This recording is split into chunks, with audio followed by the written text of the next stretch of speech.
Hi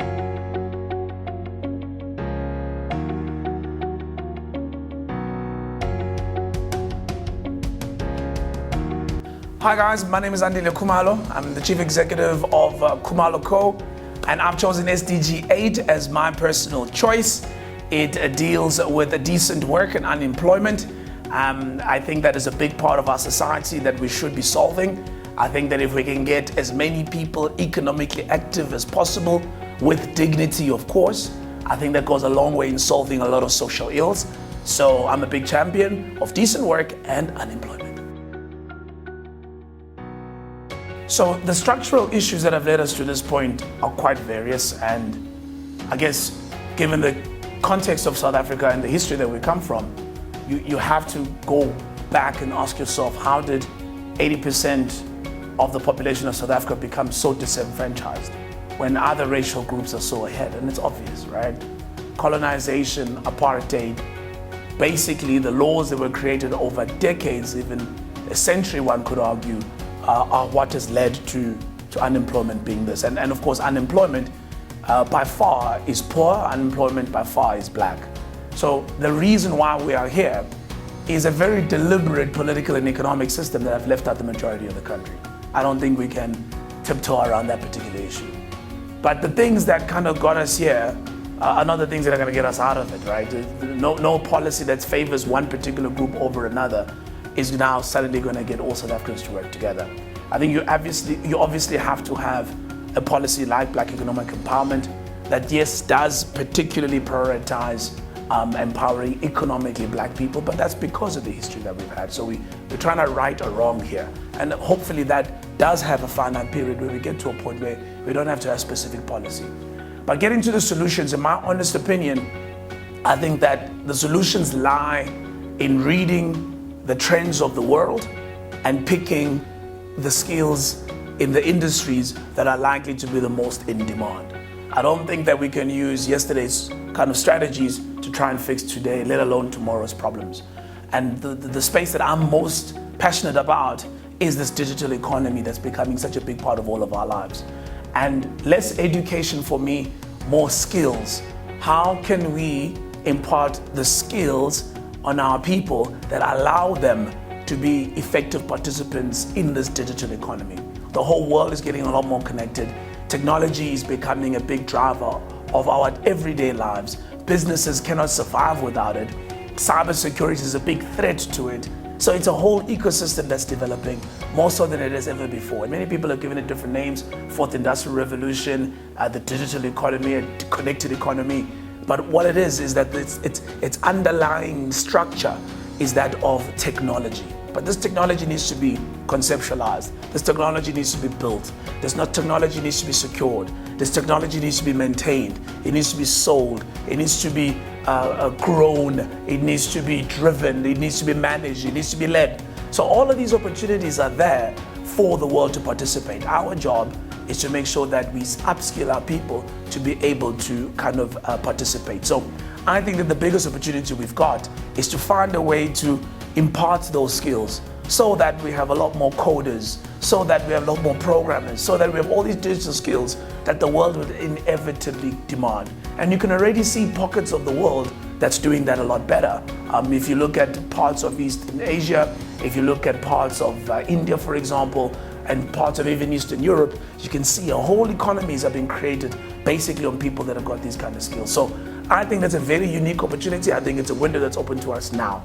From that digital kind of skills base, it also lends itself in creating economic activity for entrepreneurs. So not only job seekers, which in itself is a huge opportunity for, but it also gives you the skills to be able to do something and build something of your own. Yes, you need many other kind of skills for you to build a business, and hopefully you can get those.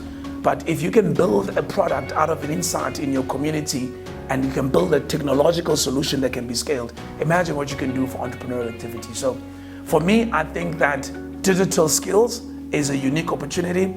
I think that the days of education for the sake of education are probably numbered. If I had to do university again, I don't know if the things that were popular when I was in university would be as popular now. I think there's certain basic skills you could learn or teach and acquire, and over time you can use them to either kind of be front of the line when there's a job opportunity, or you can actually start building your own businesses, because nowadays property is now intellectual and not necessarily physical. So I think the digital economy presents a huge opportunity, but we got to focus on skills as opposed to mere education.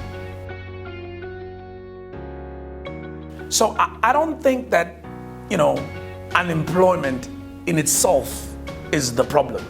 I think unemployment is the product of the problem. I think the outcome we got is too many South Africans who ought to be economically active, who ought to be employed one way or the other, not employed. And if you talk to economists, they'll then tell you there's another group that have actually given up looking for employment. So I don't think unemployment needs to be seen as this kind of, we have this problem that just kind of came from somewhere and kind of hit us. It's a function of many things, right? And one of the things that it's a function of is economic opportunity in itself. So I think that we need to look at this problem holistically by asking ourselves, what is it about our economy that is not generating enough opportunities for South Africans to participate in, right? So we talk about these hundreds of thousands of grade 12 learners finishing school and want to either enter university or have to get a job because of their family situation. Or we talk about graduates who've done the undergrad, getting out of graduation, and they can't find a job. Hence, we've got this problem of these unemployed graduates. The question we got to ask ourselves is, how is it possible that we are unable to absorb these graduates? Why? What's wrong? What's wrong with our economy? And I think that you will find that the challenge is a structural one, right? So South Africa is what I call an 80-20 economy. 80% of the activity, at least in the private sector, is controlled by 20% of the companies and operators. If you look at all the major industries, you look at financial services, you are seeing a small group of people, 4 or 5 big banks. If you look at the telecommunication players, you're looking at 3 or 4 real big telcos. Everybody else is too tiny. They're controlling 80%. And I can go mining, I can go insurance, I can go telco, I can go technology. All of these big industries are often controlled by a small group of players. That in itself means competition is not as high as it ought to be. If you're not having a competitive economy, what's happening is that you're not having new entrants coming in. They're unable to come in and compete because customers are, or rather have the view that it's easier to kind of stay with this particular company. There's an old saying in the IT circles that used to mention this one IT company and used to say, you don't get 5 for buying that particular IT company. That's a real thing in an uncompetitive environment. So I think that for you to eventually get to a point of having as many South Africans being gainfully employed or in economic activity, potentially as entrepreneurs, you need to create and sustain a competitive economy, not a concentrated economy. We inherited a very concentrated economy. We gotta find a way to break this hold of this big corporate world, and as we all know, these really small players, because you typically find those two extremes anyway, even when it comes to employment. Either people are working for a big fat company, or they are operating in an informal sector, one way or the other. The middle is missing. We still have this missing middle of a large number of medium-sized businesses that can operate in our economy and be competitive. I think that is probably the problem that can help us resolve kind of the outcome or the product that we are seeing as unemployment. I think entrepreneurship can play a big role in trying to get us out of this environment of not having enough employment for South Africans. I do think there's value in having a plan. I know that the NDP puts entrepreneurship up there and wanting to see at least 90% of employment being created by this sector. But if you're going to have that, one, you gotta, any plan that you have, you gotta make sure that as often as possible you're checking that plan against where the world is moving and the reality. What's the point of having a plan if it loses touch with what's going on in the world, right? So yes, we gotta have a long-term plan. It's the right thing for the country to have an NDP. But I wish every year when Parliament opens, we had a day where the government says, okay, so we've revised our plan and this is where we're now at, right? We thought this is the information we have, so we're going to tweak this and we're going to tweak that. And we do that every year because one, it makes it live.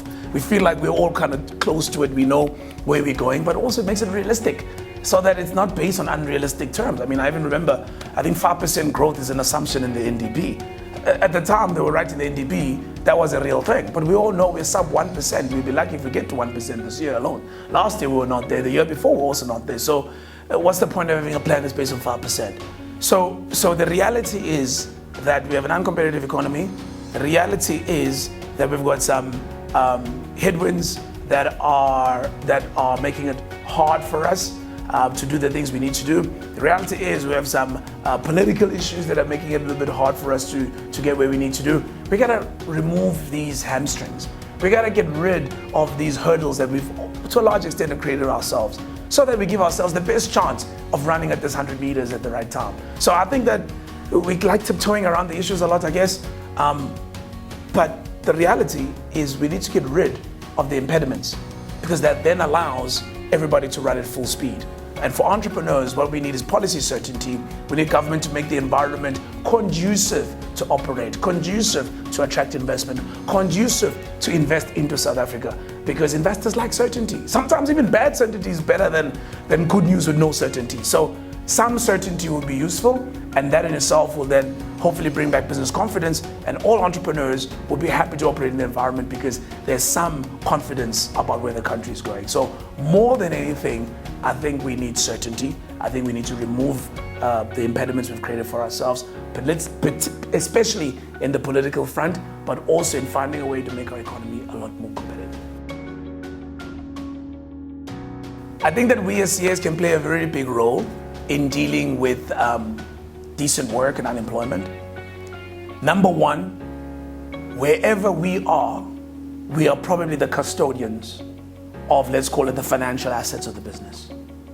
We are the ones that can see red flags early because we are trained that way. We are the ones who need to make sure that we look after the assets of the business. That includes the people that work there. And all the resources that make the companies, the institutions, the municipalities, the government departments, the banks, the insurance businesses, the FMCG companies we all work for and represent. So first, we need to protect what we have. And we need to lead with empathy and lead with the highest level of ethics to make sure that we protect the assets we have as a country. And these assets as a country, of course, are split in all these little places that we all operate in and control. So we gotta think of preservation first.